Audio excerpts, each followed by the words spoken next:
안녕하십니까. 대구대학교 중앙박물관 학예사 황정숙입니다. 이번에 대구대학교 중앙박물관이 개관 40주년을 맞아 매우 특별한 전시를 준비했습니다. 바로 영주 수능 벽화고분 발굴 35주년을 맞아 다시 깨우다라는 타이틀로 준비한 전시인데요.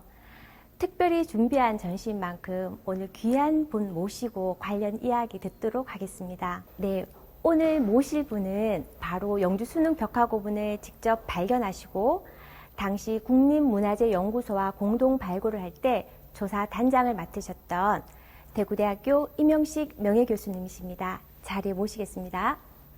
교수님 잘 지내셨습니까? 네, 네, 오늘 귀한 걸음 해주셔서 정말 고맙습니다. 네, 감사합니다. 네. 네.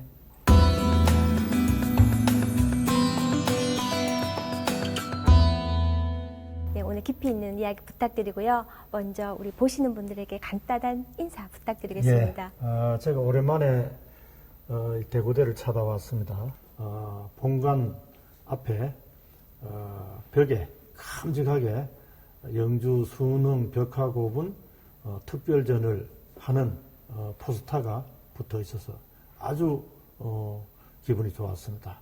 35년 전의 일입니다만은 너무 엄청난 사건을 저들이 경험했기 때문에 아직도 기억에 생생하게 네. 그 당시의 일들이 머리에 남아 있습니다. 네. 오늘 기억나는 대로 우리 황 선생과 함께 네. 이야기를 나누도록 그렇게 하겠습니다. 네, 고맙습니다. 그러면 안으로 들어가시면서 관련 이야기 좀 풀어주십시오. 예, 네. 알겠습니다. 예. 교수님, 35년 전에 1985년 직접 발견을 하셨다고 들었어요.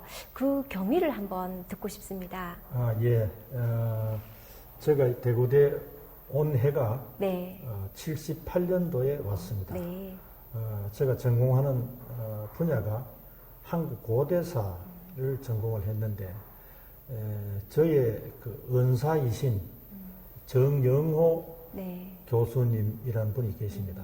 이 어른이 그 당시에 네. 우리나라에서 아주 활동을 많이 하시는 고고학 전공을 하시는 분이었습니다. 네. 이분이 저한테 계속 요청하시기를 고대사를 하려면 고고학이 바탕이 돼야 된다. 네. 그래서 매 학기 여름 방학, 겨울 방학이 되면 해마다 계획을 세워가지고 대구 인근에 경산, 영천, 또 성주, 고령, 군위 이런 쪽으로 지표조사를 하러 다녔습니다. 네.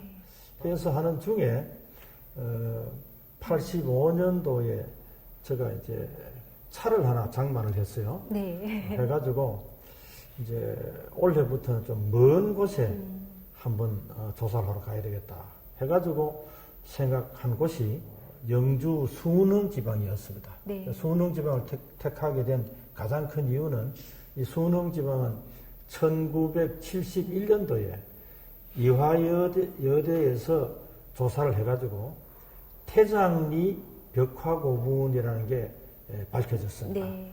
태장리 벽화고분은 문 입구에 그 문비라고 하는데 입구에 그 문에 여인의 그 모습을 그려놓은. 네. 근데 많이 이게 탈락이 돼가지고 그 여인의 모습 중에서도 요 하반신 처마 부분 네. 이쪽이 발견이 되었습니다. 네. 그래서 저도 그 조사를 나가면서 제1착으로 그 태장리 벽화도 있고 한 영주 지방을 네. 한번 가야 되겠다.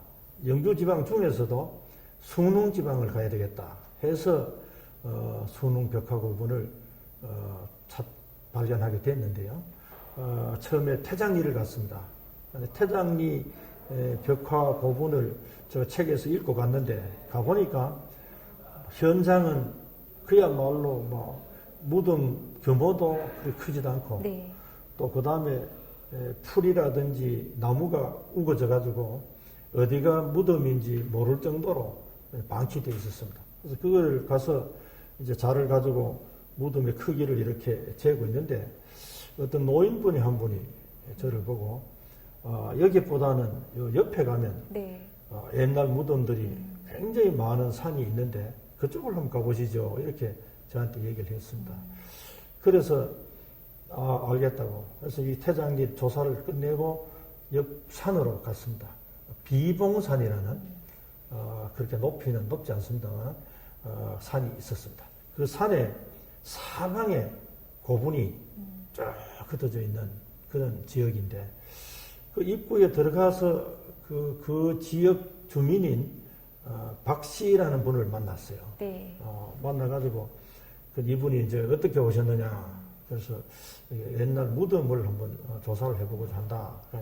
이 산에 가면 뭐 엄청나게 많은 무덤이 널려 있습니다. 이렇게 얘기를 했습니다. 그래서 혼자서 이제 비봉산을 따라서 쭉 이렇게 올라갔습니다. 그 산 중허리쯤 되는 데에 그때가 1월 27일이었습니다. 날짜도 기억을 하는데요. 네. 전날 밤에 눈이 조금 와가지고 그 일대가 눈으로 약간 덮여 있었습니다.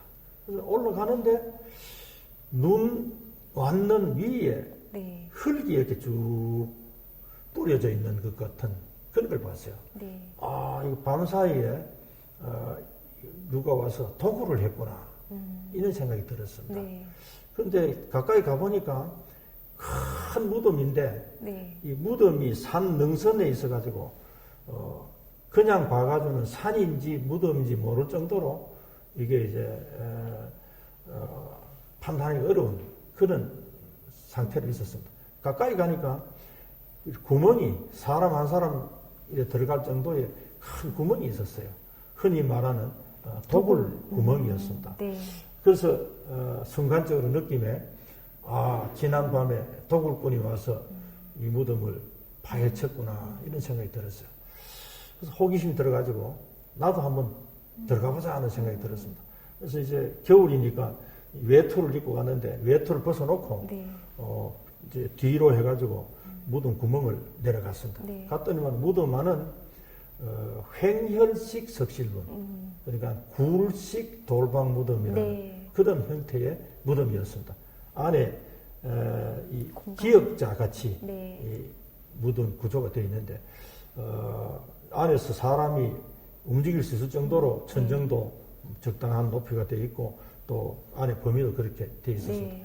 거기를 이렇게 보니까 밑에 막 사람들 뼈가 이렇게 네. 막 엉기성게 얽혀 있는데 유물이 별로 남은 게 없었어요. 네. 톡이 편 한두 개 눈에 띄일 정도였고. 네.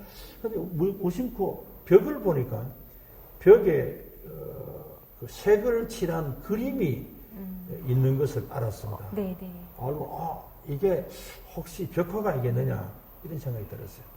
그래서 더 상세히 보니까 동벽, 북벽, 서벽, 남벽에 다 그림이 있었어요.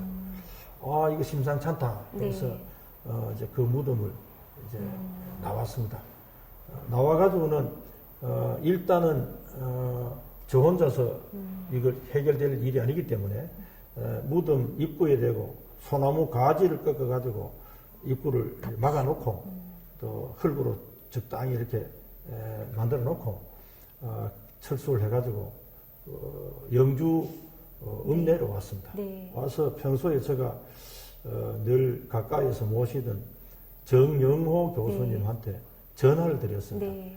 제가 영주를 와서 지표 조사를 하다 보니까 옛날 무덤이 있는데 아마 무덤 벽에 그림이 있는 것 같습니다. 네. 네. 하니까 제 말을 듣는 그 선생님이 깜짝 놀라셔가지고 이 소백산맥 남쪽에서 벽화가 나온 일이 거의 없는데 그 무슨 소리냐. 그래서 저도 구체적으로는 더 봐야 되겠지만 벽화가 틀림없는 것 같습니다. 그래서 이 어른이 알겠다고 곧 내가 한번 영주를 내려갈 테니까 영주에서 같이 한번 만나서 그 무덤을 같이 봤으면 좋겠다. 이런 말씀을 하셨어요. 그래서 전화를 끊었는데 이분이 연락 오기를 2주 뒤에 네. 영주를 오시겠다. 그래서 약속을 해가지고 이제 2주 뒤에 영주서의 선생을 만났습니다. 만나서 그 선생님과 둘이서 이제 고분을 다시 찾아갔습니다. 답사를 하셨네요. 가서 막아놨던 그 구멍을 다시 이제 열어 제쳐가지고 둘이서 또 이제 그 무덤 안을 들어갔어요. 들어가가지고 이 선생님도 카메라를 한 3대쯤 들고 오시고 저도 카메라를 한 3대쯤 가지고 흑백으로도 찍고 네. 또 칼라로도 찍고 슬라이드도 찍고 뭐 이래가지고 둘이서 번갈아 가면서 무덤 안에는 벽화를 다 찍었어요. 지금 생각하면 좀 조잡한 사진이지만 이 사진을 찍어가지고 이제 나와서 이제 다시 숙소로 돌아왔습니다. 아까 이 선생님한테 이 앞으로 이 무덤을 어떻게 하면 되겠습니까? 이랬더니만 이분이 얘기가 대구대학교에서 맡아서 정식 조사를 해보면 좋겠다. 네. 이렇게 말씀하셨습니다. 근데 대구대는 그때까지만 해도 발굴을 해본 경험이 전혀 네. 없어요. 없고 개인적으로 지표 조사를 하러 좀 다녔지만은 그 정도밖에 경험이 없었어요. 그래서 또 본인은 더 적극적으로 본인이 대구대 총장님을 와서 만나가지고 네. 무덤이 이런 중요한 걸 대구대에서 발견했는데 이거 다른 기관에 넘기기보다는 대구대에서 발굴하는 게 좋겠다고 설득을 하시겠다고 그래요. 카디 이어른이 자기가 찍은 사진을 슬라이드를 만들어가지고 요즘 슬라이드가 뭐 옛날 유물이지만 그때는 슬라이드가 상당히 귀했죠. 많이 활용되던 네. 때인데 대구대 총장실을 이제 이분이 찾아왔습니다.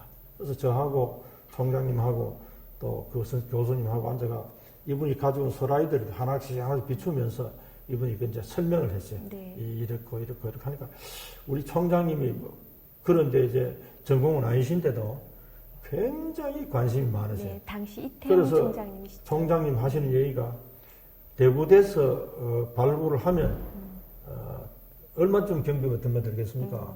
하니까 이제 이분이 대충 이래 든다 하니까 단박에 총장님이 한마디로 그 돈은 대구대에서 다 될 테니까 대구대에서 발굴을 하십시오.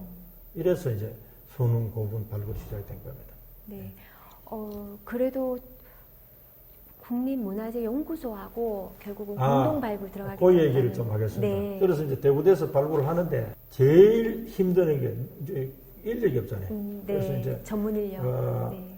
영남대를 나오신 대학원을 나오시고 한 김약수 교수라고 있습니다. 네. 이분하고 또 현재 우리 대구대의 박물관 책임을 맡고 있는 네. 이희돈 선생님하고 네. 그때는 이제 대구대 직원이 아니었습니다. 네. 그래서 이분들을 이제 제가 만나가지고 네. 우리가 발굴을 하려고 하는데 전적으로 이 발굴에 좀 도와줄 수 있느냐 해서 이 두 분을 네. 이제 발굴위원으로 네. 해가지고 네. 발굴단을 꾸렸습니다. 네. 꾸리고 나서 제일 큰 문제가 이제 문화재청에 발굴 허가 신청을 하는데 네. 서류가 굉장히 많았어요. 네. 서류를 하나씩 다 했습니다. 했는데 뭐가 문제냐면 그 벽화 고분이 있는 지역의 지주의 동의를 받는 거. 이게 제일 큰 문제였습니다. 그래서 마침 서울의 신림 사거리에 이분이 사신다 하는 걸 알았어요. 이분이 거기서 뭐라고 하면 프로스 패스 하는 신발 가게를 하는 분이에요. 네. 상당히 큰 신발 가게를 하죠. 그래서 제가 이제 이런 이유로 왔다. 한마디로 안 됩니다. 왜 안 됩니까? 하니까 그 산이 겉으로는 안 보이지만 안에 돌이 엄청나게 많이 매장되어 있어가지고 돌을 이제 팔아먹으려고 앞으로 그걸 사업으로 하려고 산을 친구와 같이 샀는데 그때 값으로는 굉장히 비싸게 산을 사놨는데 그 회독구면 저는 그 재산이 날아가는데 그것도 안 됩니다. 그래서 설득하다가 내가 내려왔습니다. 왔다가 며칠 뒤에 다시 또 올라갔습니다. 가서 이렇게 중요한 이제 유적인데 이거를 발굴하게 해주면 이제 제가 돌을 나중에 깨는데도 도움을 드릴 테니까 좀 해주십시오. 사실 거짓말이지만 그렇게 할 수밖에 없었어요. 그렇게 했더니만 약간 솔깃하시더라고요. 그래서 제가 내려오지도 안 하고 이제 계속 앉아서 이제 같은 얘기를 반복을 하니까 이분이 좋습니다. 네, 동의해드리겠습니다. 이러고 거기서 이제 이분의 동의를 받았어요. 받아가지고 문화재청에 네. 일건 서류를 올렸습니다. 7월 10일 날 네. 문화청에서 연락이 왔어요. 와가지고 큰일 났습니다.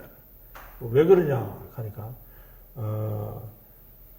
하도 중요한 네. 유적이기 때문에 네. 이걸 청와대에 보고한다고 문화청에서 자료를 만들어 가지고 청와대에 보고하려고 하는데 한국일보에 기자가 출입 기자가 와서 책상 위에 있는 이 보고 서류를 보고는 이 내용을 다 파악을 해가지고 한국일보사에서 그 특종으로 보도를 하게 생겼습니다. 그러니까 아무도 만나지 말고 밤중에 서울로 올라오십시오. 그러면 난 준비도 안 하고 없는데 뭐 하면 됩니까? 준비는 우리가 다 할 테니까 올라만 오십시오. 이래서 밤중에 제가 서울을 가게 되었습니다. 가게 됐는데 이제 서울 문화재 그러니까 청 강당에 네. 한 200명 가까이 좀 앉을선 좌석이 있는데요. 기자들이 빡빡하게 막 꽉 찼어요. 차고 사진 기자 그다음 기자 찾는데 거기에 저도 가가지고 처음 그 자료를 봤어요. 네. 문화청에서 제가 보낸 그 발굴 조사하기 위해서 서류에 붙여가 보낸 사진들을 가지고 확대를 해가지고 그 기자회견 자료를 만들었어요. 그 놈을 이제 저도 거기 가서 처음 봤죠. 봤는데 이제 기자들 앞에서 이제 어떻게 해서 이게 이제 이렇게 발굴하게 됐다 하는 설명을 했습니다. 네. 했더니만은 이제 그 기자들이 와가지고 이 사진을 들고 와가지고 이 거꾸로 들고 온 사람도 있고 바로 들고 온 사람도 있고 들고 와가지고 네. 이게 바로입니까? 이게 바로입니까? 네. 또 이게 북쪽입니까? 이게 서쪽입니까? 뭐 이런 식으로 질문을 하셨어요. 그래서 이제 아는 대로 질문을 답변을 하고 나니까 중앙에 있는 이제 방송국 네. 뭐 KBS나 MBC나 SBS 방송국 기자들이 이제 대담을 하겠다. 네. 그래서 오늘 내려가지 마시고 대담 마치고 내려가 주십시오. 이렇게 이제 요구를 했습니다. 그래서 부득이 이제 기자회견 끝나고 그분들한테 붙들려 가지고 이제 이쪽 방송국 또 이쪽 방송 이쪽 방에서 대담을 했습니다. 하고 나니까 대구에서 연락이 왔어요. 대구 매일신문에서 우리 집을 기자들이 찾아와 가지고 우리 집에 막 그 책상 서랍이라든지 괴짝이라든지 이런 걸 다 뒤져 가지고 우리 집에 혹시 그 사진 남은 게 있는가 네. 이걸 찾는다고 뒤지고 갔다 그래요. 그래서 왜 됐노 하니까 그 내가 찍은 사진을 이제 인화를 해가지고 놔둔 게 있었는데 네. 그걸 몽땅 매일신문 다 들고 가봤어요. 그 찍어놔. 그런 일이 있었네요. 예. 그래가지고는 그 이튿날 아침 조간신문에 중앙지 전체하고 대구 매일신문하고가 특종으로 전부 제일 머리 기사로 수능 벽화 고분 발견 뭐 어떤 데는 수능 벽화 고분 뭐 최초의 발견 뭐 어떻고 이렇게 수식을 써가지고 그랬어요. 아마 이제 그게 이 바로 신문이 이 그 자료들인 자료들인 것 근데 같습니다. 보니 네. 잘 보관을 하고 계시는데요. 네, 7월 11일 아마- 날 동시에 전국 신문사에서 아마 대구대 생기고는 처음으로 네. 이렇게 많은 기사가 막 쏟아져 나온 거는 처음이라고 생각해요.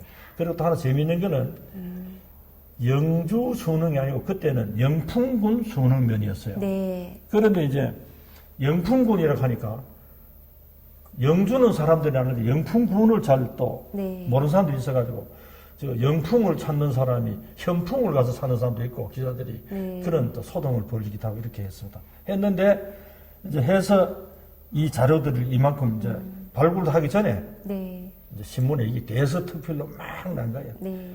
나니까 이제 전부 신문사나 또 방송에 있는 사람들이 언제 발굴하느냐 네. 이걸 이제 저들한테 묻는 거예요. 우리는 문화청에 허가가 떨어져야 되는데 네. 그렇게 기다리고 있는데 7월 10일쯤 문화청에서 발굴허가가 떨어졌다. 처음에는 대구대 단독으로 발굴하는 걸로 네. 허가가 났습니다. 네. 났는데 그 문화재연구소에서 네. 이 남한에서는 처음 보는 벽화 고분인데 이걸 혹시 발굴하다가 실수라도 하면 네. 이거는 역사의 죄인이 된다. 그러니까 우리가 도와주겠다. 네. 그래서 자기들 돈 들여가지고 출장비를 끊어가지고 같이 현장에서 머물면서 일종의 이제 기술 지도를 네. 우리가 해주겠다. 해서 조사의 주체는 대구되고 네. 문화재 연구소는 우리를 도와주는 이제 그 일종의 지도 네. 그래서 공동 위원 발굴을 입장에서 하셨는데. 그래서 이제 공동 발굴이라는 이름이 네. 붙였어요. 그리고 네. 이제 붙여도 교수님께서 이제 책임은 네, 조사 단장이 제가 되시고요. 할 수밖에 네. 없는 그런 상황이 네. 됐습니다. 예. 아마 이런 스토리를 직접 못 들었다면 저희가 그 안에 있는 많은 얘기를 참 몰랐을 것 같습니다. 왜 10일 날 첫 기사가 나왔고 7월 11일 날 그 이후로 쭉 기사가 쏟아졌는지 이제 신문 날짜를 보니까 이해가 되는 것 같습니다. 예. 이제 그래가지고는 이제 네, 이 발굴을 시작한 거는 네, 7월 20일부터 네. 8월 30일까지 첫 삽을 예, 뜯던 했는데 모습이죠. 네, 지금 이 사진이 아주 재미있는 사진인데요. 발굴을 하기 위해서는 제일 먼저 개토제라는 네. 것을 하지 않습니까? 네, 개토제를 하는데 참 여기 보면 대단하신 그 분들인데 옆에 계시는 분은 경북대학의 김영하 교수님이라는 분이시고요. 바로 이 어른이 단국대학교 박물관장을 하시던 정영호 교수님, 제가 제일 존경하는 교수님이시고 또 바로 옆에는 보니까 네, 교수님이시고요. 문화재청에서 나오셨고 또 여기 옆에도 또 뭐 여화여대 관장님이시고 옆에 빨간 모자 쓰신 지금 분이 대구대 총장님이었어요. 총장님이시고요. 예. 이태영 총장님이셨는데 이 개토제를 한다 하니까 영주 지방에서 오늘 거기에 가면 이제 좋은 구경거리도 있고 네. 또 혹시 뭐 다른 또 음식 같은 것도 대접 받을 수도 있다 이런 생각 때문에 한 500명이 네. 모여들었어요. 인산인해를 그래서 이뤘던 것 이 같습니다. 사진 밖에 보면 엄청나게 많은 사람들이 그 능선에 쫙 앉아가지고 네. 구경을 하고 네. 그리고 이 장면을 각 방송국에서 생방송으로 중계를 했습니다. 네. 하고 이게 이제 개토제 연은 이렇습니다만은 이 개토제를 할 때는 그 무덤 앞에서 제물을 차려놓고 제사를 지내는 네. 의식이 있습니다. 네. 저는 개인적으로는 기독교인데 종교가요. 네. 거기에서 막 제가 절하는 게 생방송 나가기 때문에 돌아와서 제가 엄청나게 그 꾸중도 듣고 한 네, 그런 뒷이야기도 있으셨네요. 경험이 있습니다. 네. 이거 이제 개토제하는. 그리고 이제 안타까운 거는요. 여기에 오셔가지고 지도해 주시고 또 나중에 학술 행사에 발표도 하시고 하셨던 분들이 다 돌아가셨어요. 네. 지금 남아있는 분이 한 분 정도밖에 없습니다. 다 돌아가셨어요. 그리고 우리 학생들도 이게 이제 계속 현장에서 매일매일 일어나는 일이 신문에 막 보도되고 또 뉴스로 나오고 하니까 학생들도 신바람이 나가지고 40일 동안 발굴하면서도 한여름이었습니다만 별로 지칠 줄 모르고 작업을 했던 그런 기억이 있습니다. 교수님, 그러면 안에 전시실 둘러보시면서 좀 더 벽화에 관련된 이야기 부탁드리겠습니다. 그렇게 하겠습니다. 네. 말씀 주셨던 것처럼 아마 벽화가 나온 고분이라 하면 이제 집안이나 평양의 고구려 문화라고 인지를 하는데 그게 경북 영주 순흥에서 나왔다는 것 때문에 말씀하신 것처럼 아주 그런데 이제 네. 여기가 순흥인데요. 네. 이제 이 풍기에서부터 네. 여기까지 한 20리 네. 좀 길이 되는데 여기서 거쳐가지고 잘 아는 부석사로 가는 길입니다. 네, 맞습니다. 길인데 발굴할 당시에는 도로는 있었는데 포장은 안 된 네. 자갈 같은 게 깔려져 있는 그런 길이었습니다. 네. 길인데 하도 사람들이 많이 오고 또 그 다음에 소문에 뭐 대통령이 온다. 네. 이런 소문이 퍼져가지고 갑자기 여기에 이제 반 포장을 했어요. 네. 여름에. 네. 포장을 하고 여기에 막 꽃도 심고 화단도 가꾸고 막 또 네. 이게 눈에 보이는 집들 전부 다 대문도 바꾸고 막 담도 바꾸고 지금도 가보면 네. 그 당시에 저 벽돌로 그 담을 쌓던 흔적이 네. 지금도 남아있는 데가 네. 있어요. 그리고 요 수능 지역은 뒤에 보이는 이 쭉 산이 소백산맥이거든요. 네. 소백산맥의 남쪽입니다. 네. 그래서 의뢰이 신라 땅이다. 네. 우리가 그 공부하면서도 그냥 신라 땅 이 정도 생각하고 네, 맞습니다. 이 발굴하면서도 기자들이나 누가 오면 신라 벽화 고분, 신라에서도 벽화 고분이 나왔다. 이래 설명을 했는데 그해 11월 달에 네. 문화재청에서 이 수능 고분을 가지고 학술 행사를 했습니다. 네. 나는 제일 젊은 사람이고 내 네. 빼놓고는 학계의 제일 원로급들 좀 자기 권위를 가지고 있는 분들 다 모시고 네. 7분이 쭉 앉아가지고 학술 행사를 했는데 네. 거기에서 이제 내가 발굴 단장이니까 내가 이제 제일 먼저 발표를 하면서 네. 폭탄 선언을 했어요. 네. 지금까지 이 지역을 신라 땅으로 생각하는데 내가 이 수능 고분을 이제 다시 규명을 하면서 학술적으로 문헌적으로 네. 조사를 해보니까 이곳은 요 벽화 고분이 조성될 당시에는 신라 땅이 아니고 고구려 땅이었습니다. 네. 이래 발표를 했어요. 해가지고 사람들이 전부 다 깜짝 놀라고 또 신문에 또 이 지금까지 신라라 했다가 지금 고구려 벽화 고분이다 이렇게 또 막 나고 이렇게 했는데 왜 그러냐 하면 요 지역이 처음에 신라 땅이었다가 다시 신라가 밀려가지고 신라 영토가 지금의 선산까지 밀려 내려왔어요. 왔다가 진흥왕 때 네. 다시 신라가 이쪽으로 쳐고 올라갔어요. 네. 근데 요 사이 기간 동안에 여기에 고구려가 지배를 했는데 정확한 숫자는 아니지만 계산해 보니까 요 지역을 고구려가 45년 가까이 네. 지배를 했어요. 네. 한 그 시기에 만든 고분이에요. 그러니까 장수왕이 남하 정책을 썼던 그렇죠, 그 그렇죠. 시기를 말씀하시는 그러니까, 거죠? 네. 이거와 관련되는 유적 중에 하나가 네. 저 중원 고구려비라는 네. 비가 있는데 이게 481년에 네. 세운 비석이거든요. 네. 장수왕이 남하 정책을 하면서 네. 지금 오늘날의 충주까지 영토를 내려와 가지고 비를 세운 게 중원 고구려비입니다. 근데 요 수능 고분은 여러 가지를 종합해서 보니까 연대가 539년 네. 서기 539년의 유적이다.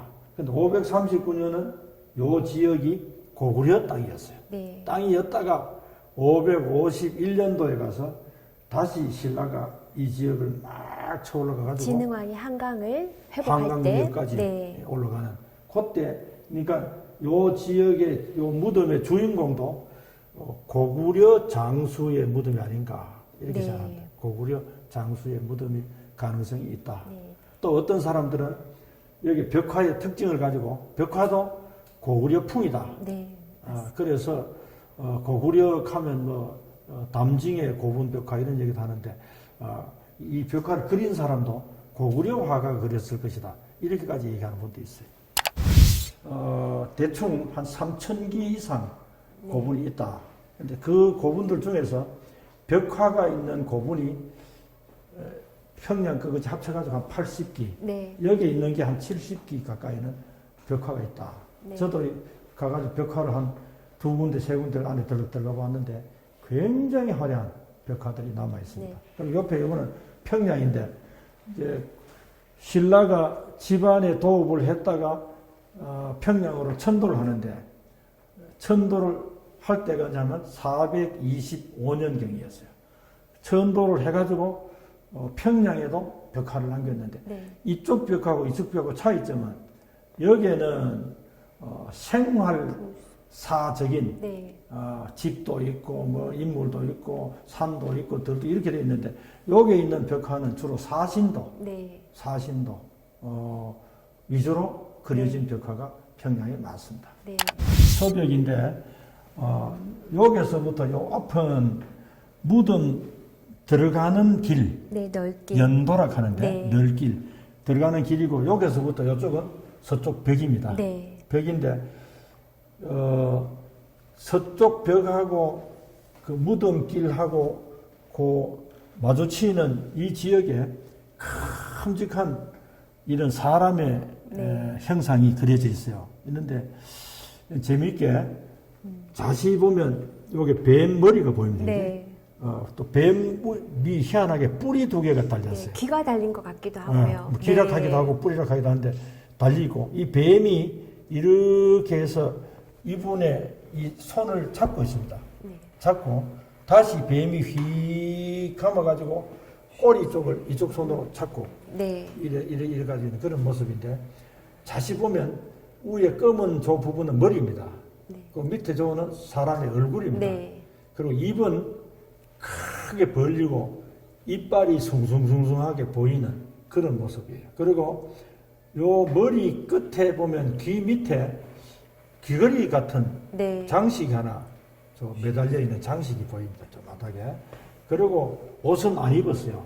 근데 밑에 요 부분만 우리 요즘 이 속옷 네, 잠뱅이라고도 하기도 있는 하고요. 네. 그런 정도의 저 옷을 입었습니다. 입고 발은 맨발입니다. 네. 맨발로 한 발은 앞으로 뛰고 한 발은 뒤로 이렇게 제낀 그런 모습인데 전체적으로 보면 뱀을 잡고 남쪽을 향해서 막 달리는 것 같은.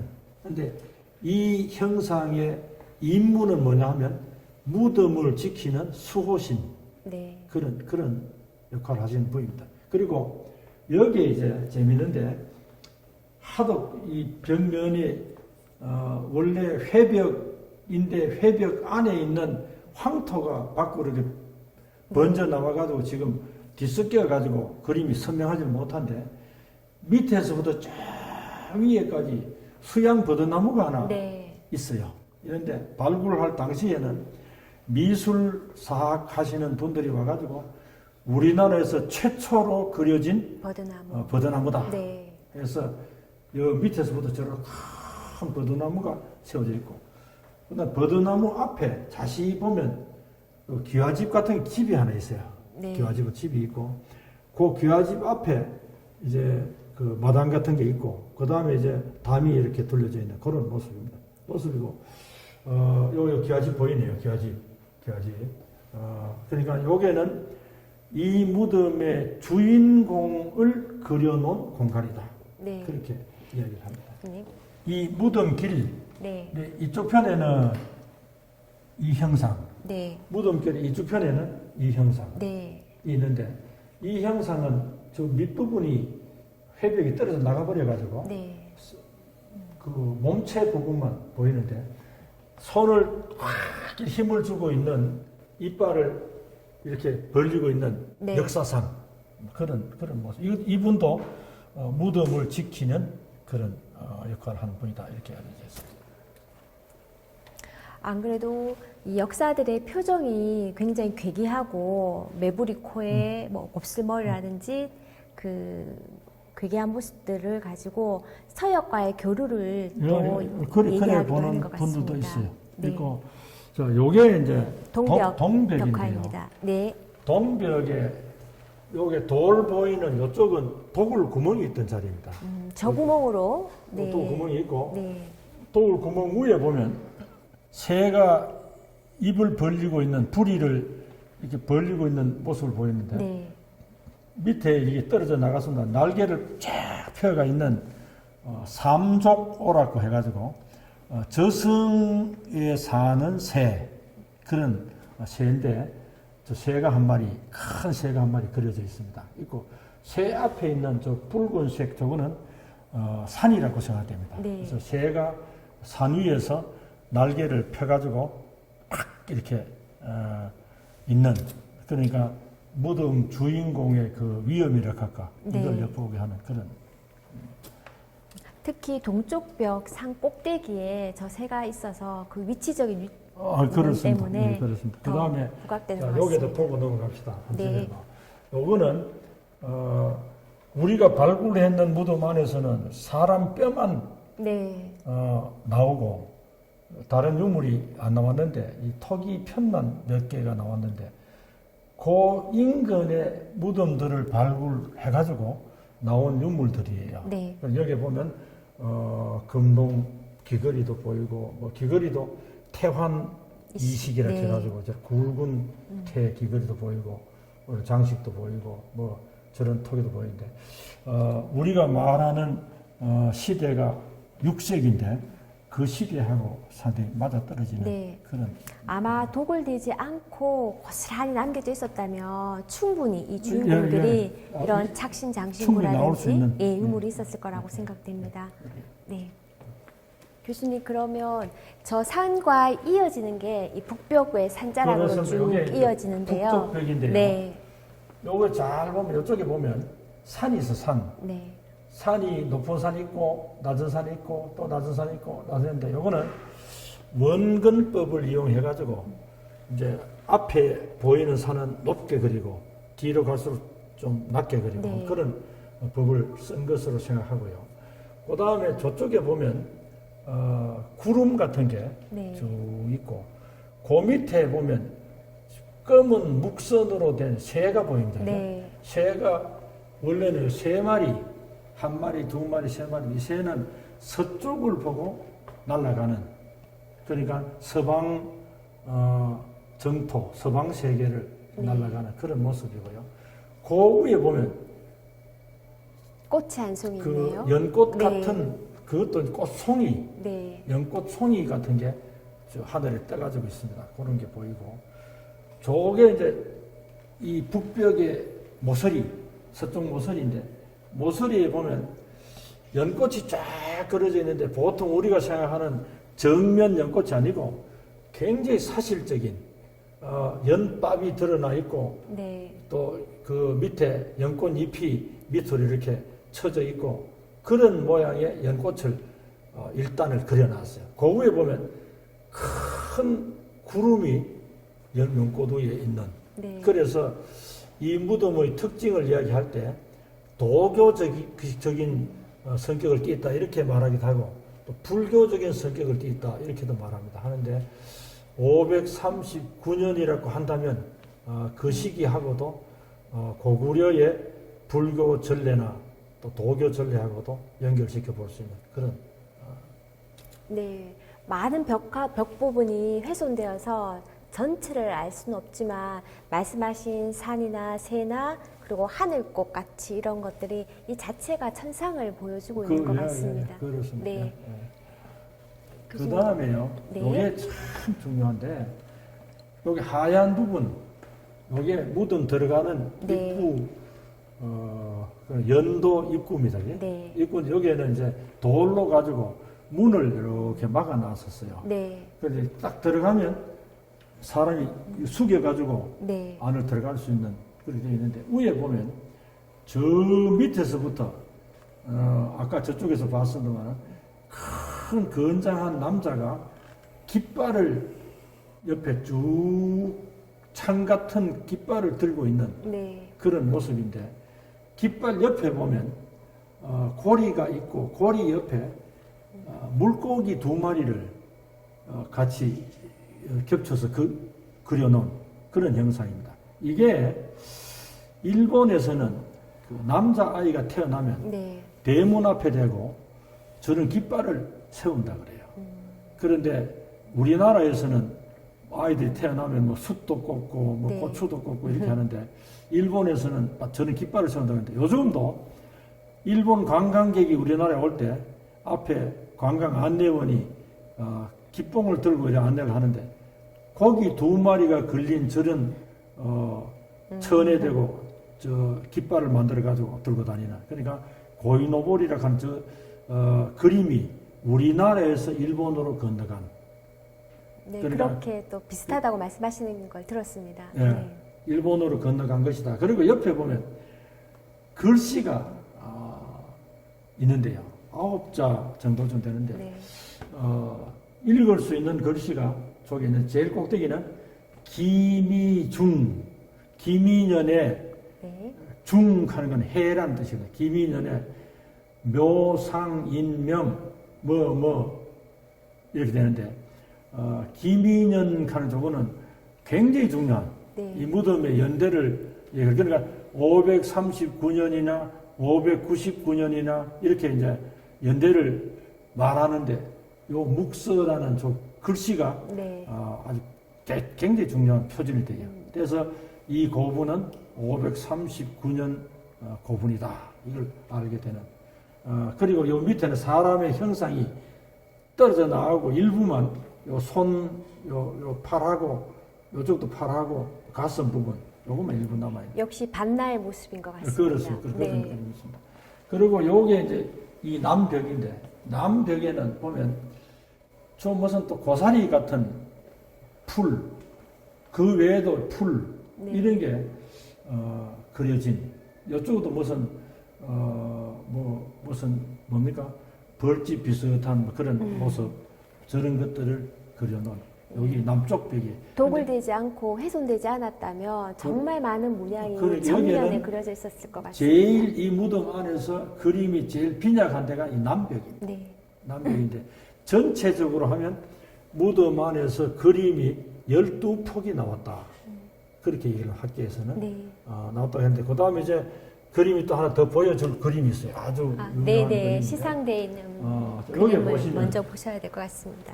비교적 선명하게 나와 있는데 요거는 무덤 안에 들어가면 이 바닥보다는 약간 높게 해가지고 단을 만들어 가지고 네. 시체를 놓을 수 있는 공간이 있습니다. 네. 이걸 시상대라고 그러는데 시상대의 서쪽 벽에 네. 이 그림이 있어요. 그런데 이 그림은 위에 보면 구름 같기도 하고 또 위에 보면 저 밑에서부터 해가지고 무슨 화연문 같이 네. 그렇게도 느껴지는 것인데 검은색하고 붉은색하고를 섞어가지고 밑에는 이제 무슨 해같이 네. 만들고 위에는 이제 구름같이 해서 만들어 놓은 저기서부터는 이거는 시상대의 서쪽 벽에 있는 그림입니다. 안 그래도 이 패턴화된 이 문양을 뭐 반절 연화문, 그러니까 연화문의 반을 끊어서 표현했다든가 여기 밑에 보면 혹은 산악을 비슷한 표현했다고. 게 네, 여기 말씀하시는 이런 게 있습니다. 것 같습니다. 쌍용총도 있고 뭐 무용총도 이런 게 있는데 그걸 비교해서 보면 네. 굉장히 중요한 이런 그림이다. 그런 네. 생각이 교수님, 저희가 전시실 안에 지금 모형분이 있습니다. 모형존 내부를 1대1 크기로 만들어 놓은 공간인데요. 그 안에서 사실은 인골들이 많이 나오지 않았습니까? 예, 그 얘기는 안에 들어가서 한번 말씀해 주시겠습니까? 여기 이제 남쪽에서부터 무덤 안으로 들어오는 길이 있습니다. 이걸 가지고 묘도, 연도, 넓길, 네. 그다음에 널길 이렇게 말하는데 들어오는데 서쪽 편에 이 그림이 이제 네. 뱀을 들고 있는 네, 역사가 이 보이고요. 역사도가 있고 이 또 그 옆에 여기서부터 이렇게 걸쳐 가지고 사람이 네. 아주 큰 모습의 역사도가 그려져 있습니다. 있고 요게 이제 여기서부터 남벽. 또 다른 사람이 하나 이 깃발을 들고 쭉 해서 들고 있는데 요 깃발에 요 고리가 하나 있고 여기에 물고기 2마리가 옆으로 이렇게 가는 일본 사람들이 이거 보면 깜짝 놀랍니다. 오늘 자기들 그 풍습이 한국에서 건너갔구나 하는 이런 것 때문에 그다음에 옆에 이제 중요한 건 요 글씨인데 무덤 안에 글씨가 있는 고구려 고분에는 글씨가 있는 경우가 들어 있는데 중에서도 요 연대를 밝힐 수 있는 기미년, 기미중, 기미년 요게 그리고 요 인명 뒤에 요거는 무덤 주인공의 이름이라고 생각되는데 이 떨어져 나가버려 가지고 인명까지만 있고 없습니다. 아주 중요한 그림입니다. 네.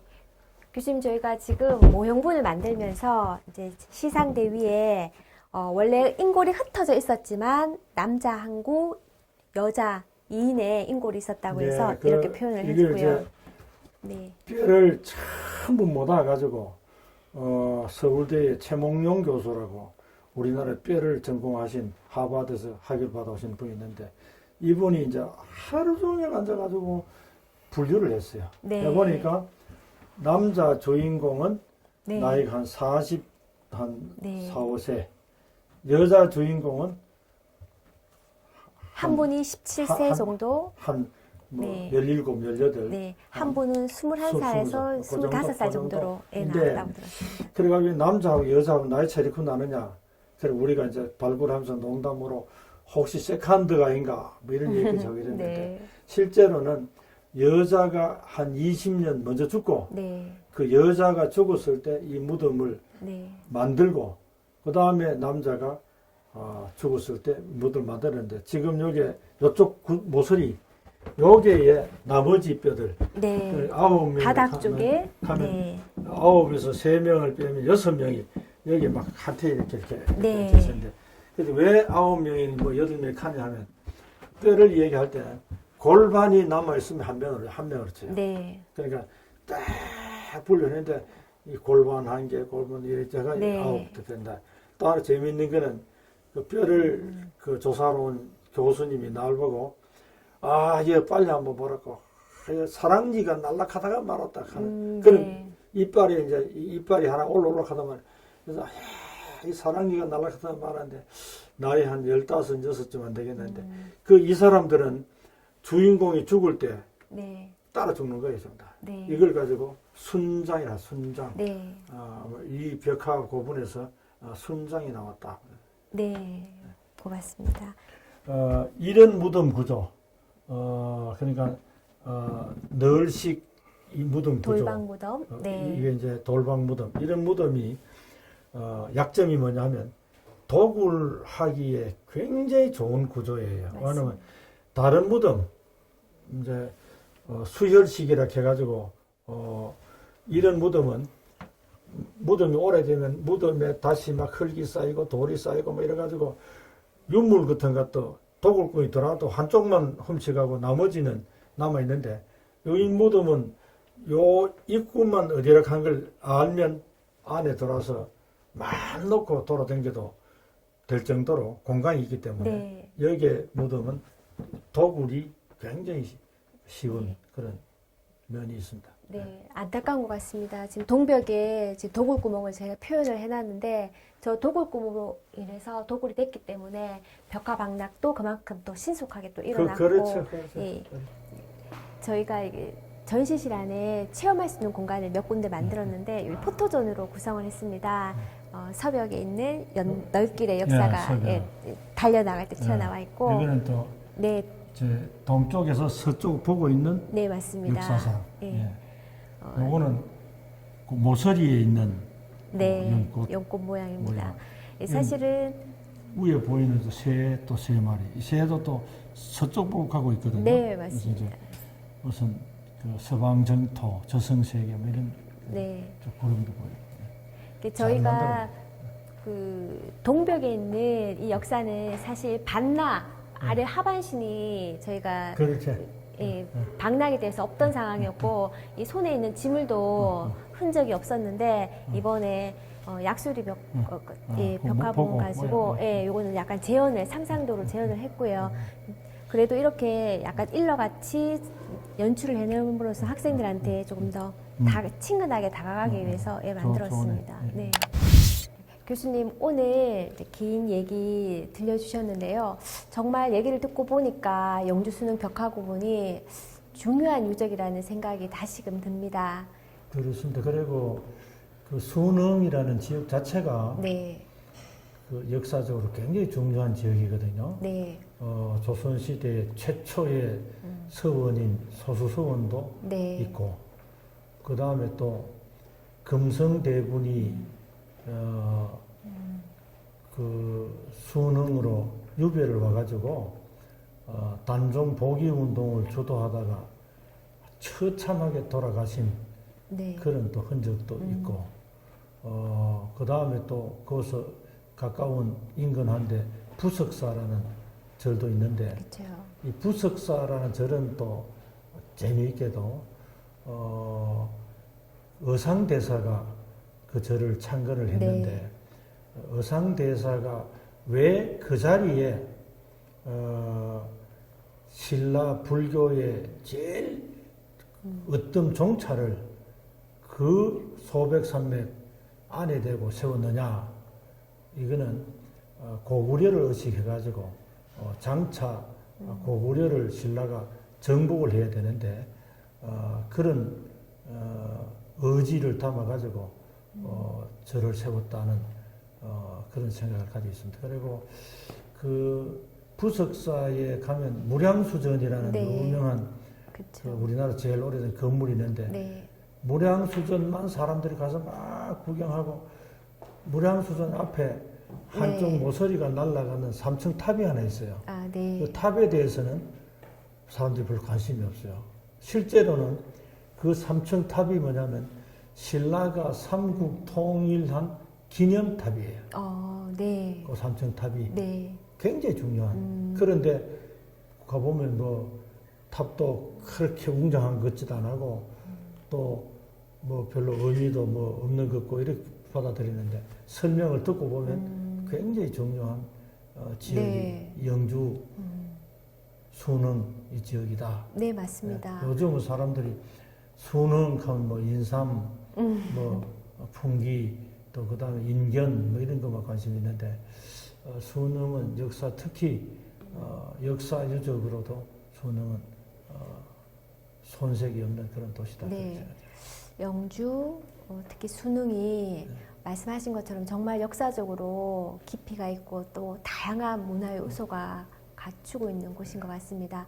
말씀하신 부석사를 가면서 저희가 이 영주 순흥 벽화고본 모형군을 만나기도 하는데 이 모형군은 사실 조금 지나치고 가지 않습니까? 그런데 영주 네.